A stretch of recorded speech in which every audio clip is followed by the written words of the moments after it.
بسم اللہ الرحمن الرحیم۔ Fascism. What is fascism? Fascism یا فسطائیت سیاسیات کی اصطلاح ہے۔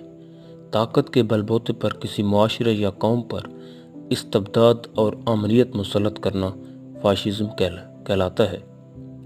فاشسٹ یا فسطائی اس فرد یا قوم کو کہیں گے جو دوسروں پر آمریت مسلط کرے۔ رومن لفظ فاشزم کو عظمت و جلالت کا نشان سمجھتے تھے، تاہم سیاسیات کے ذیل میں مشہور ڈکٹیٹر مسولینی نے اس اصطلاح کو سب سے پہلے رواج دیا۔ علم سیاسیات میں فاشزم سے مراد آمریت اور جبر و استبداد ہے۔